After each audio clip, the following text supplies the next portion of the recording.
Hello everyone, Wolfdown the Gamer here, and welcome to my new improved series of Wolfdown's Opinion.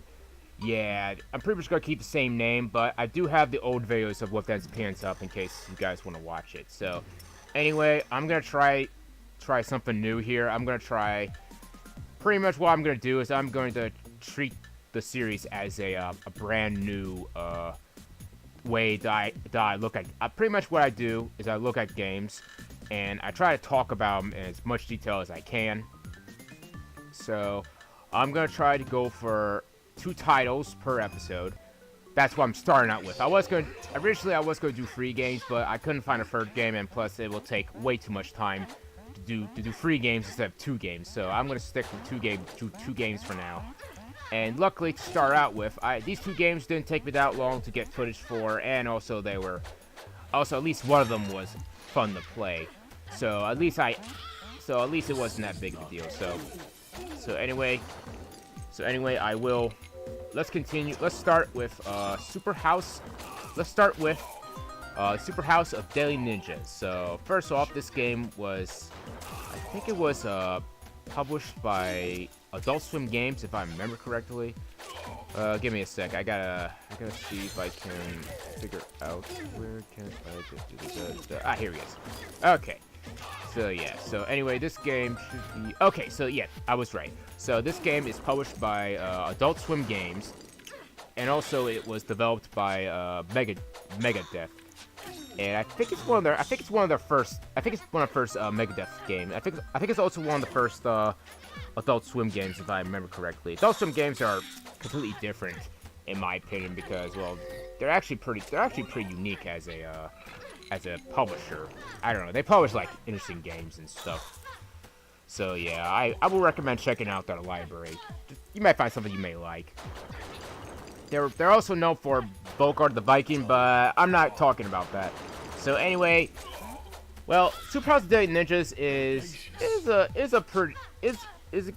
game that you pretty much play as a ninja, and you have to go through this tower. You have to go down the floors, and let's just say I did not enjoy this game, in my opinion. I don't know. Well, it's not fun. I'll tell you that. It's really not fun. It's not because of it's not because of gameplay. That's fine. It's because it's a little too hard for the wrong reasons. This game's hard, and I play plenty of hard games, but this is not the fairest one. So, and I couldn't even beat the first boss while I was getting footage. I'm serious. I beat the boss before, but I couldn't beat him for some reason. So, I don't know. I think because the sprites were a little too small for this game. I'm serious. They're way too small, in my opinion, for this type of game. And the gameplay is fast. Pretty much your movement speed's fast. And I actually used the keyboard during my playthrough, and so I have no comment on the controller side of things. So pretty much you move around, you jump, you can double jump, you have a melee attack, you got projectiles, you got bombs, which I don't use that much, and a special attack, which I didn't use that much in the playthrough, but it's actually pretty handy if you know how to use them correctly. And there are so many weapons to unlock, but all of them are locked behind completion stat bonus, like getting a certain amount of points. I think getting a certain amount of kills, and I think dying a few times. But I don't know, it's just stupid, and I don't like it. And also you have a range, range mode. I think you move fast, and that's pretty much what I can tell. And you pretty much fill up with a meter, and that's it. And the sounds actually. Well, the sound effects are fine. It's passable. It gets the job done. The music's nothing too fancy to talk about. And I think another thing I like about this game is, another thing that is actually pretty cool is certain enemies have, like, you know, the Steam usernames, like your friends list and stuff like that. Yeah, some of the enemies have some of the friends' name on top. So that's cool. In case you want to kill one of your best buds in a video game. And instead of real life, I would not condone murder, but anyway, I thought it was pretty cool. It well implemented. So would I play this game again? No, I don't think this game's fun for me. And there's other games of this type I can actually rather play, and it's actually well designed and actually more fun than this game. So I would recommend buying this game on a sale, because if you pay full price for this, you're gonna be disappointed if you don't like hard games. But if you like hard, fast-paced games, play like for 30 minutes or so, then I would recommend it. But I didn't like it, so who knows? But I would recommend this game to everyone. Okay, so the second game we're gonna talk about now is Fluffy Horde. And this game, I just bought. I bought it randomly just to make a video, because I thought, okay, it looked cool, and I figured, okay, maybe I'll make a video about it. And I actually had more fun with this game than Super House of Deadly Ninjas. Pretty much the goal of this game right now, is you kill bunnies. Yeah, pretty much this shaman character shows up and apparently summons bunnies, and they're everywhere. They eat like wheat. They eat all the wheat the farmers tried to make. So now it's your job to clean up the mess. So yeah, and this game's like a side-scroller strategy game. It has a few RTS elements with some tower defense influence, but it's actually well done. But so let's see what I can say. So anyway, you pretty much your goal of the game is mostly killing bunnies, and that's it. Sometimes most of the time that I play through, you have to protect a windmill, and if that windmill goes, then that's game over. But also, if you have too many bunnies that are breeding, like the population, if it goes, there's like a mirror on the bottom of the HUD, and if it goes all the way, if it fills up all the way, that's mission failed too. And one thing I hate about the missions, it's one of those games that you get score tallied for completing a certain period of time, or doing some crazy thing like having one soldier or not taking damage. Some of it was bullshit, and I feel like this game works better as a mobile game than a PC game. But it actually plays fine. Sorry, I need to drink my water. So anyway, pretty much the gameplay side of things, you pretty much have to buy. It depends on the mission. You have some options to do. For starters, you need soldiers to kill bunnies. You have these for what I play so far, there's swordsmen, which are actually melee-based enemies, and you actually move your units by clicking and drag using the mouse, by clicking and dragging the flag.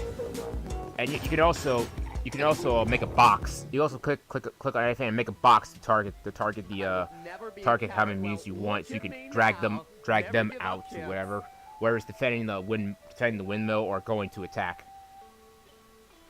And there's also archers, which attack near the flag, but I don't think they're that useful. But I don't know. That's probably because I haven't used them that much.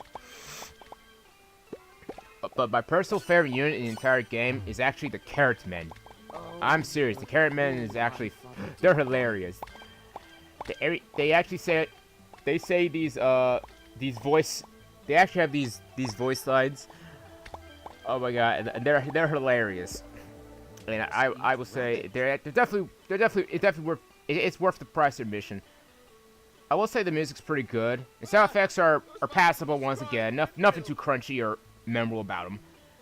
And also, the voice acting is surprising. I didn't expect voice acting to be in this game, to be honest, because I thought it was probably some minor sound effects with text, but no, they put some effort into voice acting. And to be honest, for this type of game that doesn't take itself too seriously, it actually works. So I actually like it. You can also upgrade your units, which makes them more powerful. Which I did. So it is handy. But so overall, I actually enjoyed this game. Yeah, I got stuck on a part right. I got stuck on a part right now. But would I play this game again? I don't know. It's not bad. It's not bullshit all the time. If I put more time into it, I would play it again. But I would definitely say this game is. I would definitely recommend this game over Super House Deadly Ninja. Between the two games, I I played, Fluffy Horde is a better game in my opinion because it doesn't require too much for me to worry about, and also it's actually fun, and I feel like and also there's like 4 worlds to go through with a handful of levels, so it's there for everyone. So I'll definitely say it's a better game content wise, and it doesn't piss me off. So overall, I'll recommend Fluffy Horde over Super House of Deadly Ninjas. And I forgot who published Fluffy Horde, but if they do have other games that they did, I may check those games out. So anyway, that'll be it for today, for this Whoop Dan's Opinion episode. It may be a little short, but like I said, I wasn't going to go into too much detail. So hopefully with this format I decided to come up with, I'll push these videos out more quickly. Hopefully, so anyway, I'm not sure what I'm going to do for my next episode. So I will label these as episodes. So like I said, give me comments on what do you want me to do, what type of games you want me to talk about. And before you ask, yes, I am aware of Fortnite, but I am not. I don't know. I don't think I'll ever do an opinion on Fortnite because it's a multiplayer game that shoots things with other people, and also I don't think I'm the type of person that'll review a multiplayer game. I'm more likely to review a single player game rather than a multiplayer game because I really don't care for multiplayer. I love multiplayer games, but I will not talk about a multiplayer game because it's a multiplayer game. What do you think it is? Unless it's different and it doesn't involve shooting things, I'm good. But anyway, that's all the time I have for this video, folks. So I will try to push these out a bit more often now because I will be working on 2 games rather than working on 1 game by itself. So anyway, I'll see you all on the next Wolftastic video. Bye bye.